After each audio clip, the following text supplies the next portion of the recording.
பார்த்தீங்கன்னா பரங்கிப்பேட்டையோட ஃபேமஸ் பரோட்டா கிடைக்கும் வந்திருக்கோம். இங்கே பார்த்தீங்கன்னா இந்த பொரிச்ச பரோட்டா அதெல்லாம் ரொம்பவே ஃபேமஸாக கிடைக்கும். நாங்கள் உள்ளே போய் பார்க்கலாம். இது மட்டன் காடை ஆல்மோஸ்ட் காலி ஆயிடுச்சு. ஆல்மோஸ்ட் எல்லாமே காலி ஆயிடுச்சு. நிறைய கூட்டம் வரும். பிரியாணி சீரக சம்பா பிரியாணி. இந்த இது என்னன்னா அடுப்புல விறகடுப்புல வந்து பரோட்டா போட்டுட்டு இருக்காரு. அவரும் சேர்த்து எடுங்கப்பா. நல்லா வந்து உருட்டுறாரு. இது என்னங்கக்கா சிக்கன் பக்கோடா. அது பொரிச்ச கறி சிக்கன். அது வந்து பொரிச்ச பரோட்டா.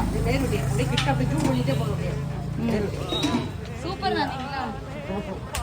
பரங்கிப்பேட்டை வந்தோம்னா பரங்கிப்பேட்டை என்ட்ரன்ஸ்லேயே இருக்கு இந்த கடை. இப்போ நம்ம வந்து